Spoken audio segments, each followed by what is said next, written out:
Welcome to Manager Tools. The Manager Tools one-page performance review. Part 2. Here we go. This cast answers these questions. What is a Manager Tools recommended performance review format? How do I fill out a Manager Tools performance review form? What information is it important to have on a performance review form? Well, if you want answers to these questions and more, keep listening. If you're a manager, you need Roadmap. All licensees of Manager Tools have access to Roadmap, an app on your phone that guides you through every step of the Trinity rollout process, no more annoying emails, and allows you to monitor and measure your implementation of one-on-ones and feedback, and soon coaching and delegation. Few clicks every day, everything you need to know about rolling out the Trinity and becoming a more effective manager. Now people understand the history of performance reviews and what the problem with them is, right? How the history got contorted into something that is not useful for most folks. But assuming you're doing performance reviews, let's talk about how we do them at Manager Tools. And the first part of it is, it's not 10 pages, it's not 3, it's 1 page. Yeah, a one-page performance review is completely sufficient for the use of performance review data, for the capture of performance review data that will help the organization and yet still be useful to the direct. And of course, now we're essentially playing both sides of the fence here. We're doing the systemic succession planning communication upward, and we're using this to be clear with our direct about the sum total of all of their feedback over the course of the year and coaching and so on. And 1 page is completely sufficient. You'll see that when you read Patton's review of Bradley. I can think of several famous executives who would absolutely lobby and say these 12-page forms with 5 different systems and, bell curves and rankings and so on, a waste of time. Won't matter. So let's start with the form.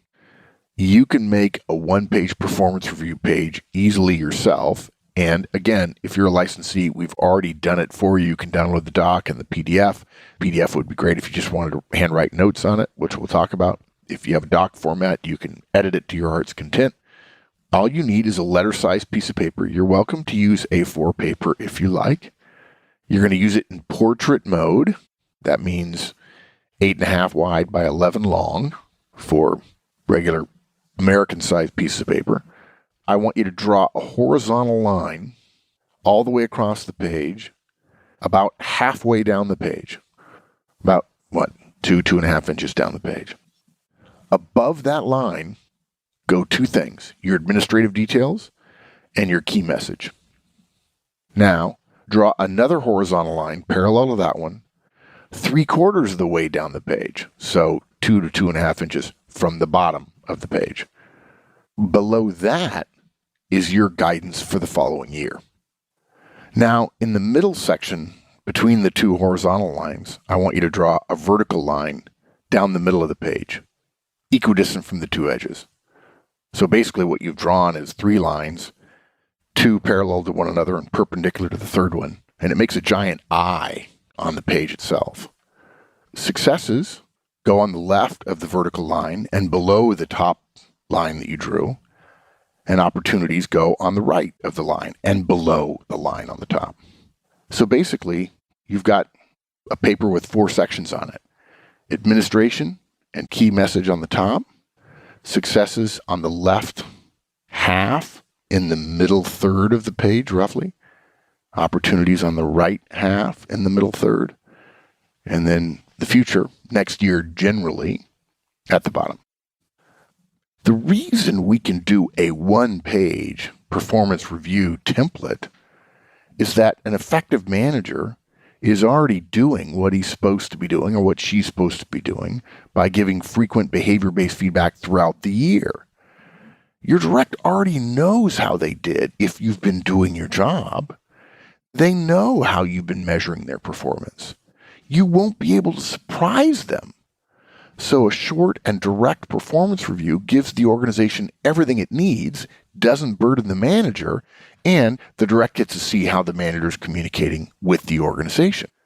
By the same token, if you've done your job, you don't need to overload the performance review with all kinds of details because you will have already communicated that to the individual and the organization won't be able to process it. So if you decide to type the form because you want it to be neat and impress your boss, fine, go ahead and do so. But if you're trying to use 12-point type and fill up the page, you're way off base. You're trying to put way too much detail on there. Imagine your boss's boss looking at that performance review. It would be too much. It just grays out because they've got 200 or 300 people at your directs level that they need to think about. You filling up an entire sheet of paper with something that happened on one day 6 months ago is a waste. Which leads us to our next point, handwritten. I got to tell you, it's been my experience that the online performance review forms that I've seen and essentially benefit from the whole digital capture thing, and what they do is simply ask for more information. And I have to tell you, I've sit in a lot of meetings and I'm the one that says, where's the performance reviews and how have we parsed these and how have we compared them and what are the themes and so on. And the data that managers agonize over, where so much of the politics makes such a difference in terms of what rating somebody gets and so on, isn't reviewed significantly. In fact, the knock on Jack Welch, which is completely false, by the way, about forced ranking, was that, you needed to force people into the bell curve, which is funny because all data falls into a bell curve. There are exceptions. But basically, they said, oh, look, you got A, B, and C players, and you have to kind of fit people into those categories, when in fact, in most cases, most people fit into those categories. And even if you believe that no person can be categorized that way, or to use a classic HR trigger word, labeled, the organization's efforts in the marketplace are still labeled as good or bad or worthy of additional profit or not. And so having some sort of system that overlays things is absolutely reasonable to do. Many, many successful companies have done very, very well with those kinds of things. It may have been taken too far in the last 25 years, but essentially a one-page performance review that is handwritten, and all you have to do is take a picture of it with your phone and upload it digitally in anybody's system. That's all you need. The idea that you have to fill out 17 questions about the company's core values for each one of your directs, ranking them on a scale of 1 to 5. Hopefully it's a 1 to 5. It's a Likert scale for which we have lots of data. If you start getting a 1 to 7 score or 1 to 13 or something like that, somebody's not going to have a body of data to know how things tend to happen when that scaling system is used. But regardless, I digress. Look, you can handwrite it. You'll need to write neatly. But reviews are generally reviewed by a senior person or an HR person as an entire document, as opposed to being overlaid with all kinds of relative performance means and medians and then you being dissected against those. So the digital photo that you're going to take of your handwritten review is roughly as good as the digital system you've been entering data into, if the data is not being parsed and used to make, if you'll pardon the word, discriminatory decisions about who gets what.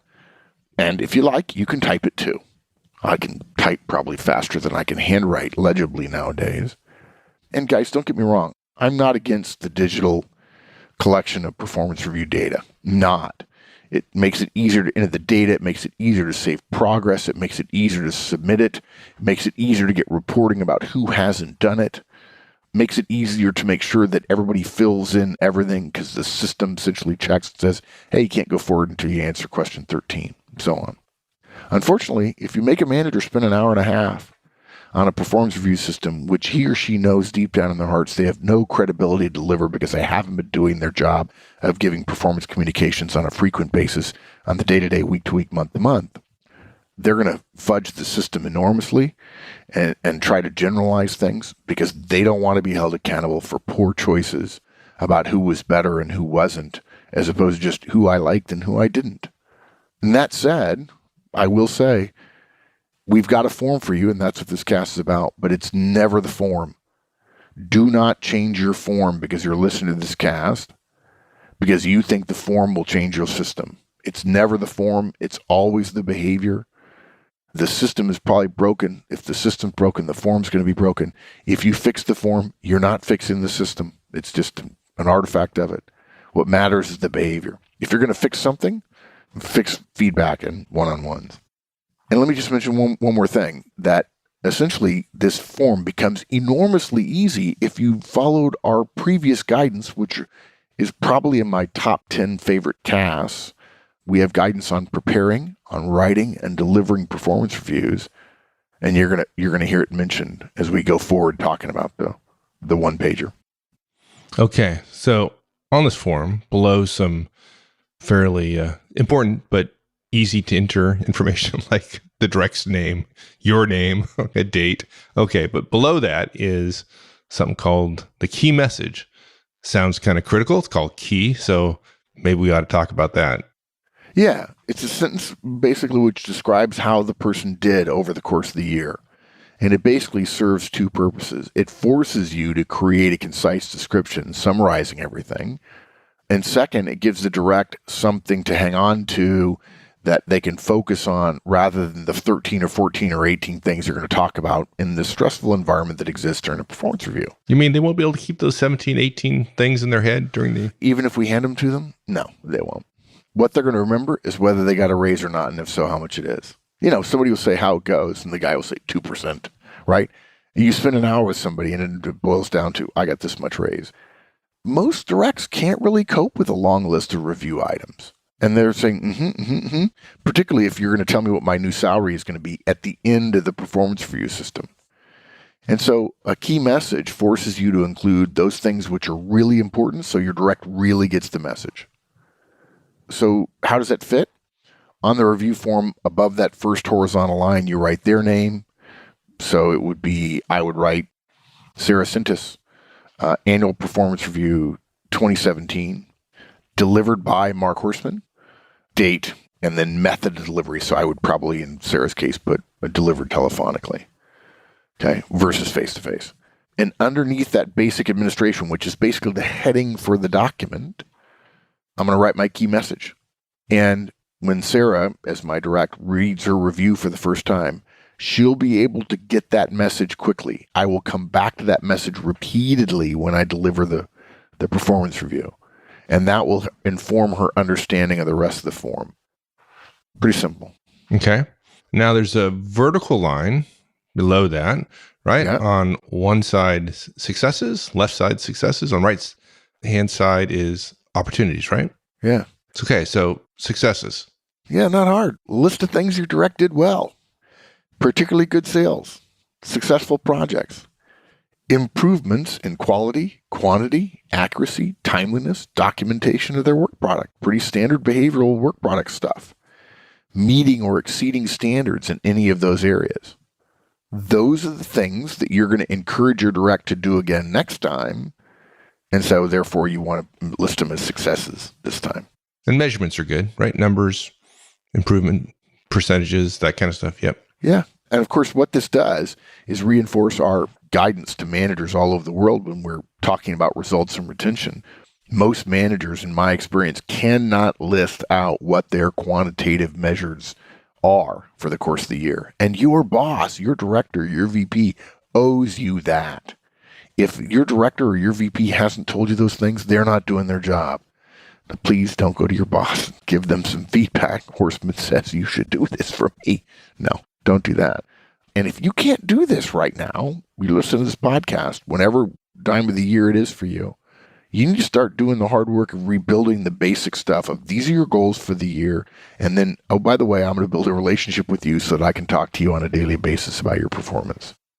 Okay, so let's talk about the right-hand side. And I love the fact, well, a lot of folks would say, well, the opposite of success is failures, right? So successes and failures.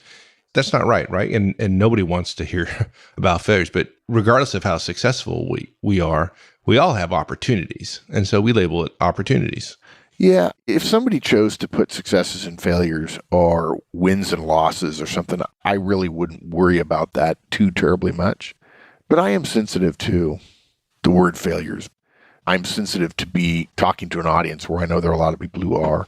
And the idea of failure coming up in the course of a performance review is words that are weighty with nothing but trouble. Okay, so opportunities are the opposite of successes, right? List performance areas that you want your direct to improve in for next year. Missed goals, relationship difficulties. And I'm talking about professional relationships here, folks. If they were late, if they were over budget, if they had out of scope projects, failures to meet their standards in quality, quantity, accuracy, timeliness, documentation, communication mistakes, failures, lack of foresight, lack of planning, timeliness. It could be anything. Don't be afraid to be specific about what success would have looked like. In other words, this is different than delivering negative feedback where we're just pointing out that we want new behavior in the future. If there's a better way for somebody, they made a mistake during the year, it's okay to say, I need this next time this way. Nothing wrong with that. There is not a precise structure to the bullets, and that's all it's going to be is a series of bullets. There's no precise structure to the bullets. If you're looking for one on the success side, go back to our guidance about how to create resume accomplishment bullets. There's an actual meter and order of the verbs and nouns and adverbs and adjectives that we recommend. That would make it super easy. But this is not a resume, so be careful. Okay. And then the last section, guidance for next year. Yeah. Right? You're just in here, you're just capturing behaviors you want to see next year, in the new year. Yeah. Certainly it's possible that items you mentioned in opportunities would be candidates for consideration down here, need some development in this area. A sales representative who fails to meet her numbers needs meet your numbers in her guidance section for the next year. Behaviors where lack of improvement would lead to sanctions, and by sanctions, as an example, termination is the ultimate sanction. That's got to be captured here. And this is just not things they need to improve on, right? This could be new things, completely new things. Look, you could also say for somebody who achieved their sales number, meet your number again next year. And if you know what the number is, tell them what the number is now. Yeah, so it can contain stuff that you want the direct to take on in the new year. And it doesn't have to be detailed and specific. You don't have to have come up with the project plan delivery timeline in order to mention it here. The direct won't likely remember all that stuff in the review anyway, and you're going to have time to discuss them over the coming weeks and months. It could be something like support new customer X or increase customer service time, meaning spending more time on customer service stuff, not slowing down customer service. More of X, less of Y. And then over the course of the next few weeks, work on what the metrics are. In other words, you don't have to have the metrics and the goal already set. You can give guidance about the next year with an understanding that you're going to work out what those measures and goals are going to be. And look, professional development areas that may be unrelated to organizational goals would also go here. Hypothetically, your boss doesn't care that one of your directs wants to learn Spanish, but if you can help them learn Spanish, there would be nothing wrong with putting it on here. It's really pretty simple. Successful completion of Project Manhattan would suffice in this paragraph as long as it was clear to both of you that the definition of success for that project is going to be decided upon in the near-term future. It's not rocket science. That's the whole value of having a one-pager. A lot of times I think when managers are told there's a new system and they don't know how many pages they're filling out, they don't know how much to put on each page because they don't know whether in the later systems that is going to be an area where they get to talk about something or they only get to write something quantitatively versus qualitatively. I always was frustrated by systems that the quantitative was not clear how it related to the qualitative, and I couldn't figure out what things I wanted to highlight where until I got done. I didn't like that part. That's pretty simple. Yeah, it's a one-pager. Why wouldn't it be? And it's designed for succession planning. And the director already knows all this stuff, so it's not like you need chapter and verse. Look, we don't want to surprise our directs. If you're doing your job during the year, you'll have talked about how things went or didn't go. The review is to talk about the overarching theme that ties everything together and also give them some guidance for next year as soon as you can. And the one-page template is more than adequate to have a good review, and it gives your direct a chance to really understand what you want. All right, my friend. Enjoyed it. Thanks, partner. We'll see you next week. Thanks, everyone. That's it. We'll see you next week. Have a great one. So long.